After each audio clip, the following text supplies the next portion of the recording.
Assalamualaikum warahmatullahi wabarakatuh. Kami dari kelompok Kerajaan Singasari ingin mempresentasikan hasil kerja kami yang kami buat pada minggu lalu. Kelompok kami terdiri dari Ines Natasha absen 13, Karin Angelin Kawani absen 16, Naila Syakira absen 24, Safira Wina Abdillah absen 29, Talita Adelia Medina Fitri absen 31, dan Zidan Ibnu Hidayat absen 36.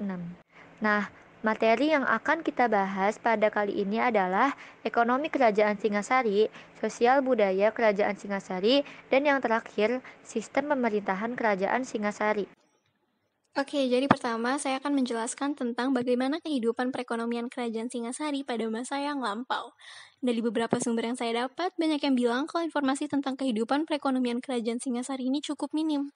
Tapi kita bisa tahu nih kalau letak Kerajaan Singasari itu ada di sekitar lembah Sungai Brantas yang ada di Jawa Timur. Nah, sungai ini kan istilahnya sumber kehidupan ya, jadi dia digunakan sebagai jalur transportasi. Terus juga biasanya daerah sekitarnya ini kaya akan sumber daya alam. Makanya banyak yang bilang kalau Kerajaan Singasari itu terfokuskan di bidang pertanian, perdagangan, dan maritim dalam sektor ekonominya dan untuk memenuhi kebutuhannya. Masyarakatnya itu dulu baik secara langsung maupun tidak terjun ke dunia pelayaran.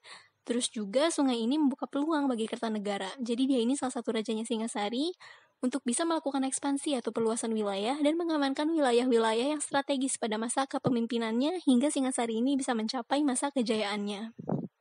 Nah, kan dulu Kerajaan Singasari menggunakan Sungai Brantas untuk mendorong perekonomiannya. Nah, untuk sekarang, banyak rakyat Jawa Timur mengikuti jejak Kerajaan Singasari.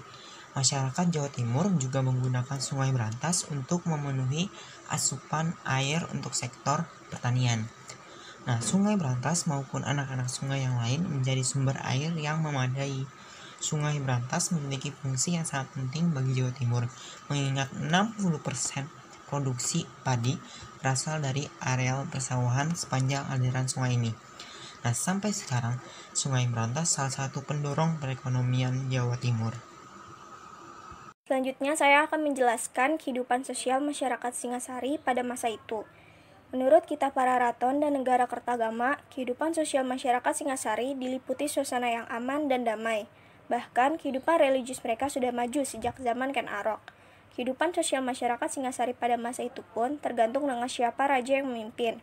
Seperti contohnya, pada masa pemerintahan Ken Arok, kehidupan sosial masyarakat sangat terjamin. Kehidupan religius pun sudah maju sejak zaman Ken Arok. Hal ini karena di Kerajaan Singasari berkembang ajaran Tantrayana atau Siwa Buddha dengan kitab suci Tantra. Ajaran ini berkembang sejak periode pemerintahan Wisnuwardana hingga Kertanegara. Akan tetapi, pada masa pemerintahan Anusapati, kehidupan masyarakat mulai terabaikan karena sang raja sangat gemar menyambung ayam hingga melupakan pembangunan kerajaan. Dan kehidupan masyarakat Singasari berangsur-angsur semakin membaik setelah Wisnuwardana naik tahta menjadi raja Kerajaan Singasari. Dan pada masa pemerintahan Kertanegara, kerajaan dibangun menjadi lebih baik lagi sehingga rakyat dapat hidup aman dan sejahtera. Selanjutnya, saya akan menjelaskan tentang budaya Kerajaan Singasari. Peninggalan kebudayaan Kerajaan Singasari itu ada 3. Yang pertama berupa prasasti, berupa candi, dan berupa patung. Nah, candi peninggalan Kerajaan Singasari itu ada Candi Jago, Candi Kidal, dan juga Candi Singasari. Kalau misalnya patung-patung yang berhasil ditemukan itu ada patung Kendede sebagai Dewi Prajna Paramita yang melambangkan Dewi Kesuburan, dan juga patung Kertanegara sebagai Amogapasa. Sekarang, kami akan menjelaskan kesenian di Kerajaan Singasari yang masih ada sampai sekarang. Yang pertama adalah kesenian bantengan. Kesenian bantengan ini adalah sebuah seni pertunjukan budaya yang menggabungkan unsur sendera tari, olah kanuragan, musik, dan syair atau mantra yang sangat kental dengan nuansa magis. Seni bantengan ini telah lahir sejak zaman Kerajaan Singasari dan sangat erat kaitannya dengan pencak silat. Pencipta bantengan adalah Patih Kerajaan Singasari yang bernama Santiko Joyo, yang pada masa itu beliau melihat anak muda lebih suka rebahan daripada belajar silat untuk mempertahankan kerajaan dari serangan musuh. Tidak aneh memang jika kita melihat mayoritas gerakan bantengan seperti gerakan pencak silat, karena pada awalnya seni bantengan ini hanyalah hiburan semata untuk pemain pencak silat setiap selesai latihan. Yang kedua ada kesenian tayub. Tayub merupakan salah satu kesenian lintas zaman.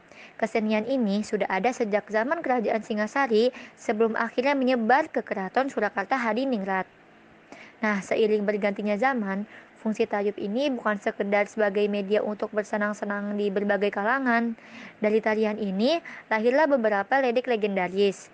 Buat kamu yang berasal dari kota Solo, mungkin kamu sedikit familiar dengan nama-nama penari tayub, seperti Nyi Sukarini, Nyi Menik, Nyi Suwarni, dan Nyi Densri. Selanjutnya adalah sistem pemerintahan Kerajaan Singasari. Nah, untuk silsilah Kerajaan Singasari terdapat dua versi. Yang pertama, versi Pararaton. Versi Pararaton ini informasinya didapat dari Prasasti Kudadu yang menyebutkan bahwa Ken Arok merupakan pendiri Kerajaan Singasari dan merupakan raja pertama Kerajaan Singasari. Kemudian Ken Arok digantikan oleh Anuspati, yang kemudian Anuspati digantikan oleh Tohjaya, kemudian Tohjaya digantikan oleh Ranggawuni atau Wisnuwardana, dan terakhir Kerajaan Singasari dipimpin dan diperintah oleh Kertanegara. Versi yang kedua adalah versi Negara Kertagama. Versi Negara Kertagama ini informasinya didapat dari Prasasti Mula Malurung. Versi ini menyebutkan bahwa raja pertama Kerajaan Singasari adalah Rangga Rajasa Sanggirina Tapura. Nah, selanjutnya dipimpin oleh Anuspati, kemudian dilanjutkan oleh Wisnuwardana, dan terakhir dipimpin oleh Kertanegara. Selama ini, versi Pararaton menjadi rujukan mutlak para sejarawan di Indonesia atau di tanah air dalam menulis silsilah Kerajaan Singasari. Karena banyak fakta yang terdapat di versi Pararaton, tetapi tidak terdapat di versi Negara Kertagama. Hal tersebut terjadi karena versi Pararaton menjelaskan tentang perjalanan Ken Arok dalam membangun Kerajaan Singasari dan juga terdapat silsilah raja-raja Singasari. Sedangkan versi Negara Kertagama lebih menjelaskan tentang Kerajaan Majapahit dan juga silsilah Kerajaan Majapahit. Selain itu, kitab Negara Kertagama atau versi Negara Kertagama ini merupakan kitab pujian untuk Hayam Wuruk. Jadi peristiwa-peristiwa pertumpahan darah yang terdapat di versi Pararaton tidak tertulis karena merupakan aib. Selanjutnya kita akan membahas sistem pemerintahan setiap raja Singasari. Yang pertama adalah Ken Arok. Ken Arok merupakan raja pertama Singasari dan merupakan pendiri Kerajaan Singasari. Munculnya Ken Arok ini menandai munculnya suatu dinasti baru, yaitu dinasti Rajasa atau Girinda. Kemudian Ken Arok memerintah Kerajaan Singasari hanya selama 5 tahun, yaitu dari 1222 sampai 1227 Masehi. Setelah itu Anuspati yang memimpin Kerajaan Singasari. Anuspati memiliki jangka waktu pemerintahan yang cukup lama, yaitu dari 1227 sampai 1248 Masehi. Namun, dalam jangka waktu pemerintahan yang lama, Anuspati tidak banyak melakukan pembaruan karena ia larut dalam kesenangannya menyambung ayam. Kesenangannya menyambung ayam ini membuat Anuspati jatuh ke dalam perangkap Tohjoyo sehingga Anuspati meninggal dunia. Selanjutnya ada Tojaya. Tojaya merupakan raja ketiga yang memegang tahta Kerajaan Singasari setelah kematian Anuspati dari raja kedua yang memegang tahta kerajaan. Tetapi Tojoyo tidak lama dalam memerintah kerajaan karena anak raja Anuspati yang bernama Ranggawuni berusaha membalas kematian ayahnya. Karena Ranggawuni mengetahui perihal kematian ayahnya, Ranggawuni yang dibantu oleh Mahesa Cempaka menuntut hak atas tahta tersebut kepada Tohjaya. Tetapi rencana ini diketahui oleh Tojaya, dan Tojaya langsung mengirim pasukan untuk menangkap Ranggawuni dan Mahesa Cempaka. Tetapi dengan cepat diketahui mereka berdua dan mereka pun sempat melarikan diri. Untuk menyelidiki ini, Tojaya mengirim Lembu Ampal untuk menangkap mereka berdua. Namun Lembu Ampal menyadari bahwa yang berhak atas tahta tersebut adalah Ranggawuni. Kemudian Ranggawuni berhasil merebut kekuasaan dari Tojaya. Yang keempat ada Ranggawuni. Ranggawuni adalah anak dari Raja Anuspati yang naik tahta dengan gelar Srijaya Wisnuwardana. Pemerintahan Ranggawuni juga membawa ketentraman dan kesejahteraan rakyat Singasari. Yang terakhir ada Kartanegara. Kartanegara adalah raja terakhir yang memerintah Singasari dari tahun 1268 hingga tahun 1292 Masehi. Ia merupakan raja terbesar kerajaan Singasari. Setelah naik tahta, ia bergelar Sri Maharaja Diraja Sri Kartanegara. Ia memiliki gagasan besar di bidang politik dan terkenal sebagai raja yang memiliki cita-cita untuk meluaskan daerah kekuasaan meliputi seluruh Nusantara. Untuk mewujudkan ambisinya, pada tahun 1275, Kartanegara mengirimkan ekspedisi ke Melayu untuk menghidupkan kembali kerajaan Melayu di Jambi agar dapat menyaingi dan melemahkan kerajaan Sriwijaya. Pada tahun 1284, Kartanegara mengirimkan ekspedisi ke Bali dan berhasil menanamkan pengaruh dan kekuasaannya di sana. Pada tahun 1286, Kartanegara mengirimkan sebuah patung Amoghapasa beserta 14 pengiringnya kepada Raja Melayu Mouli Mawadewa. Kartanegara menundukkan Jawa Barat pada tahun 1289, Pahang di Melayu dan Tanjung Pura di Kalimantan, karena daerah-daerah ini sangat strategis untuk menghadang ekspansi tentara Mongol. Pada pemerintahan Kartanegara, di Singasari telah berkembang pesat agama Buddha dengan aliran Tartayana. Masa pemerintahan Kartanegara berakhir ketika Kartanegara dibunuh oleh pemberontakan Jayakatwang, raja dari Kediri. Dengan gugurnya Kartanegara, maka kerajaan Singasari dikuasai oleh Jayakatwang.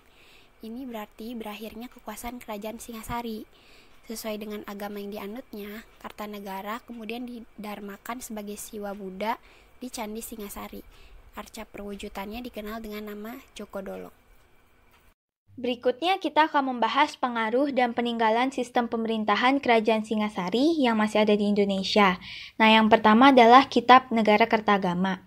Kitab ini terdiri dari 98 pupuh, di mana pupuh 40 sampai pupuh 49 terdapat banyak penjelasan mengenai silsilah raja-raja kerajaan Singasari yang merupakan nenek moyang raja-raja Majapahit. Nah, Kitab Negara Kertagama ini juga tertulis tentang silsilah raja-raja Majapahit sendiri. Nah, untuk penulis Kitab Negara Kertagama sendiri adalah Empu Prapanca. Nah, selanjutnya yang kedua adalah Kitab Pararaton. Kitab Pararaton adalah kronik Jawa yang ditulis dalam bahasa Kawi. Nah, kronik itu apa sih? Kronik itu adalah catatan peristiwa menurut urutan waktu kejadiannya. Jadi, Kitab Pararaton ditulis menurut waktu kejadian. Sedangkan isi dari Kitab Pararaton sendiri adalah sejarah raja-raja Singasari dan Majapahit di Jawa Timur.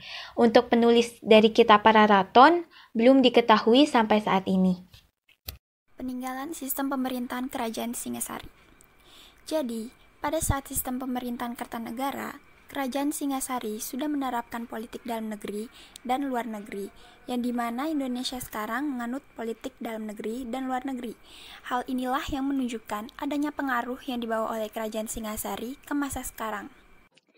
Jadi sekian dari kelompok kami dan mohon maaf jika ada kesalahan. Semoga videonya bermanfaat. Wassalamualaikum warahmatullahi wabarakatuh.